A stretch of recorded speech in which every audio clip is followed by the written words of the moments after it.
काय लिहिले पत्रामध्ये वाचून बघितलं.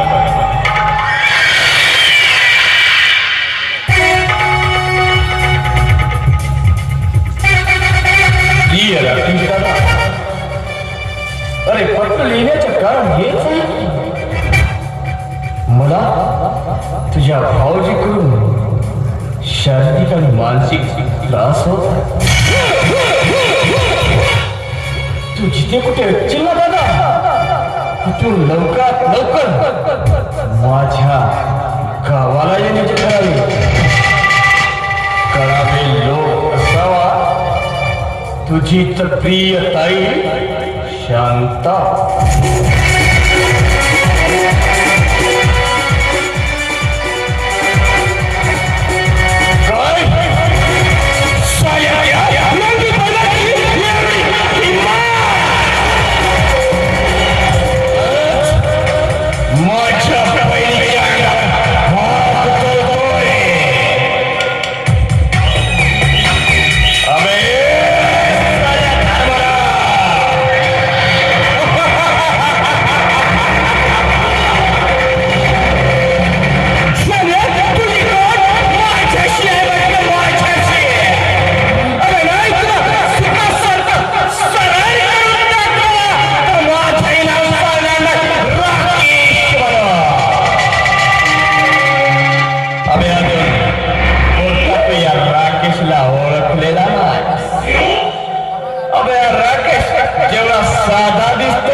अरे पुष्कळ दिवसांनी मी घराकडे म्हणजे गावाला जाणार. मला खूपच आनंद वाटतोय कारण पुष्कळ दिवसांनी गावापर्यंत पोहोचणार. मी माझ्या मित्राला मैत्रिणीला सुद्धा मिळणार. पण असं होईल, अधिकाऱ्याकडे पुष्कळ दिवसाच्या रजा मी मागितल्या, परंतु त्या अधिकाऱ्याने मला 5 दिवसाच्या सुट्ट्या मंजूर केल्या. आणि ह्या सुट्ट्या मला शेतीमध्ये घालवायच्या आहेत. कारण माझा अमर दादा शेतीमध्ये राब कष्ट करतो ना, त्यांना सुद्धा मदत करणं आपलं तेवढंच कर्तव्य आहे. म्हणून आपण शेतीमध्ये जाऊन त्याला मदत केलेलं बरं. आपण मित्राकडे तर वेळ घालवायला आपल्याकडे वेळ नाही.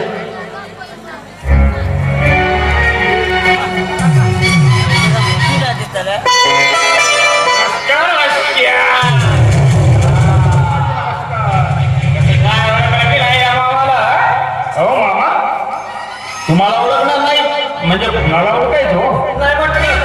फारसा मोठा झाला, शिकला, सवरला, मोठ्या ड्युटीला लागला. या गरीब मामाला विसरला की काय म्हणतोय? नाही मामा, नाही. तो विचारच करायचा नाही, कारण तुम्ही माझे सख्खे मामा आहात ना, म्हणून मी कसा विसरायचा मामा. नाही मी काय म्हणतो, आज ड्युटी सोडून इकडे बहुत मजा मारायला कसे काय आला? होय मामा, ड्युटी सोडून म्हणजे आज पुष्कळ दिवसाने मी गावाकडे पोहोचलोय. आणि मला जेमतेम 5 दिवसाच्या सुट्ट्या मिळाल्या मामाजी. आणि ह्या सुट्ट्या मला शेतीमध्ये घालवायच्या आहेत. कारण माझा अमर दादा शेतीमध्ये राब कष्ट करतो ना, त्यांना सुद्धा मदत करणं आपलं कर्तव्य नाही का मामाजी? जेमतेम तुला फक्त 5 दिवसाच्या सुट्ट्या मिळाल्या आणि त्याही सुट्ट्या आज तुम्ही शेतीमध्ये घालवायचा विचार करतो. काय भाष्या, डोकं ठिकाणावर आहे ना तुमचं? अहो भाष्या, मी काय म्हणतो, एवढ्या दिवसांनी हा मामा तुमच्या गावाकडे आलाय भाष्या. मग मामा सोबत एन्जॉय करायचं सोडून या 5 दिवसाच्या सुट्ट्या तुम्ही त्या शेतीमध्ये घालवायचा विचार करता. कारण हा सुट्ट्या आपण शेतीमध्ये घालवला नाही ना. तो बिचारा माझा अमर दादा शेतीमध्ये राब कष्ट करतो ना, त्यांना सुद्धा आपल्याला मदत करायचं आहे मामाजी. म्हणून आपण शेतीपर्यंत पोहोचून त्याला मदत केलेलं बरं. काय पुढका त्या अमरता तुम्हाला? एवढं पुढका त्या अमरता तुम्ही म्हणताय ना, माझा अमर दादा शेतीमध्ये राब पोटा बाळ कष्ट करतोय. खोट आहे भाष्या, कारण तुम्ही माझे सत्य वाचलात म्हणून मी तुम्हाला सांगतोय. कारण काळजी वाटते भाष्या.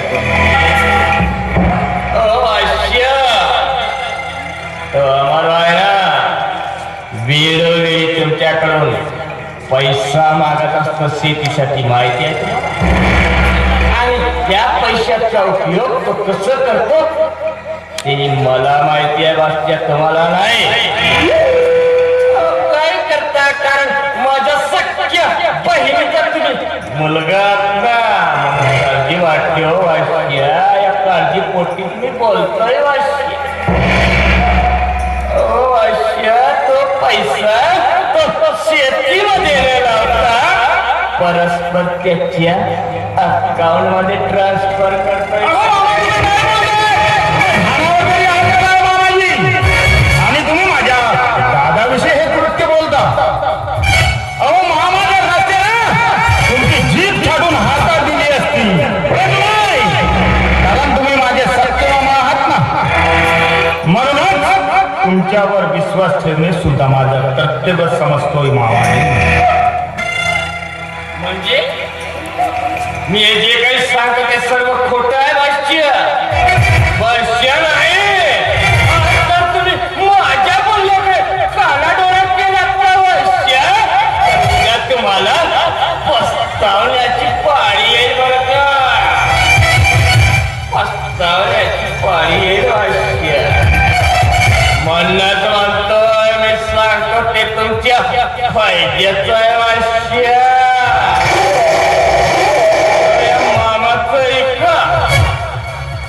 ठीक आहे, कारण मामा सांगते ना, हे सुद्धा कदाचित सत्य असेल. म्हणून मामावर सुद्धा विश्वास ठेवणं आपलं कर्तव्य आहे. ठीक आहे मामा, मी तुमच्या शब्दावर कधीही विश्वास टाकतच पुढे पुढे हळुवारपणे चालत जाईल.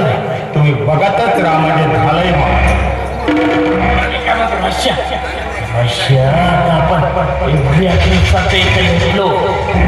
पुष्कळ दिवसाने आपली तुमची आणि माझी भेट झाली नाही का भविष्य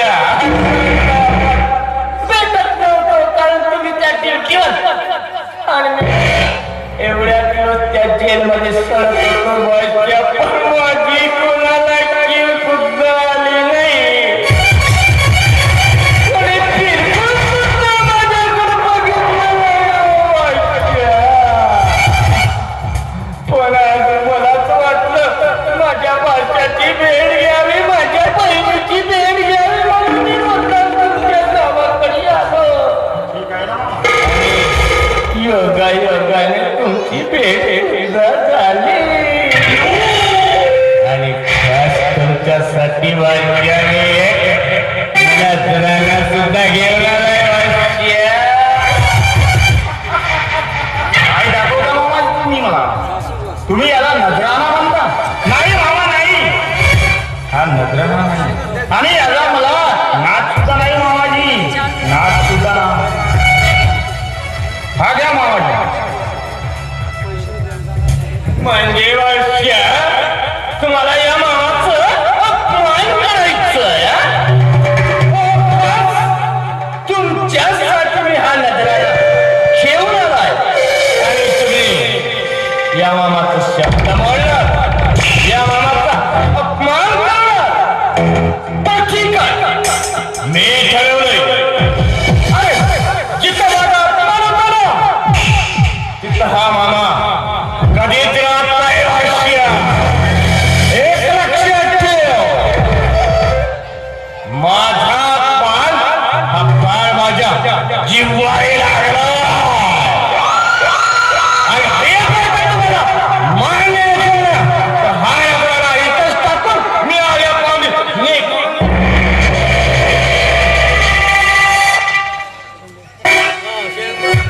असे रागावू नका मामा. अहो मी तुमच्या शब्दाच्या पलीकडे कधीही जाणार नाही. तुमचा हट्ट असा आहे ना मामा, द्या मग थोडी. मी पिण्यात तयार होणार, पण मामा मला पिण्याचा सुद्धा शौक नाही मामा. त्याने तुम्हाला पिण्याचा छंद आहे असं म्हटलंय कुठं? तुम्हाला पिण्यात छंद नाही हो, फक्त माझ्यासमोर आजच्या दिवस थोडी घेऊन बघायची म्हणजे झालं या मामाचं समाधान करायचं.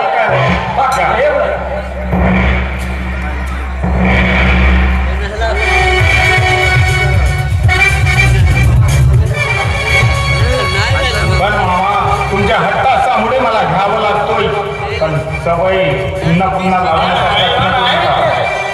सोडून द्यावं म्हटलं का तुम्हाला छंद आहे ना? फक्त एकदा माझ्यासमोर घेऊन बघायचं झालं. ठीक आहे मामा, द्या तर.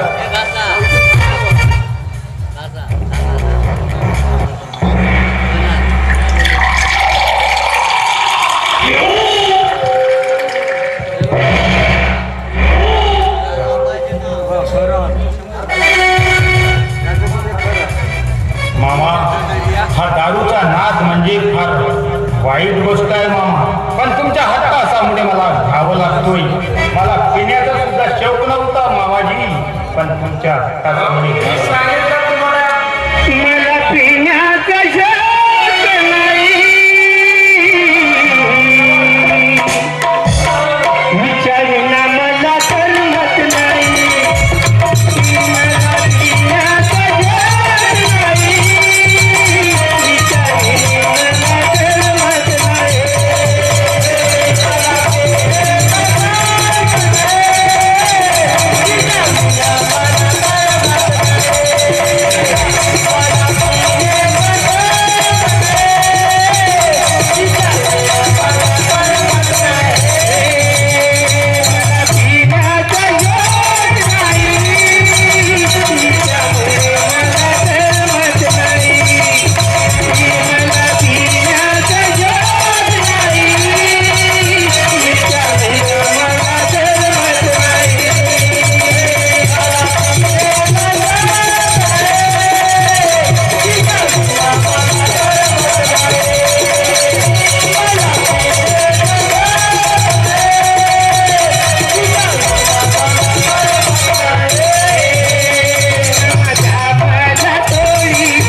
मध्ये पैसा जमा करतोय आणि कसा या घरामध्ये वावरतोय हे बघतोय मामा.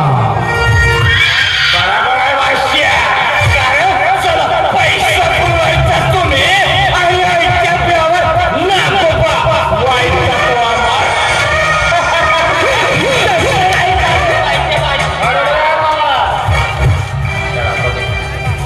पण भाष्याने काय वाटतो आता आपलं मदिरा प्रश्न झालं सर्व काही झालं पण या आनंदाच्या क्षणी एखादी बाग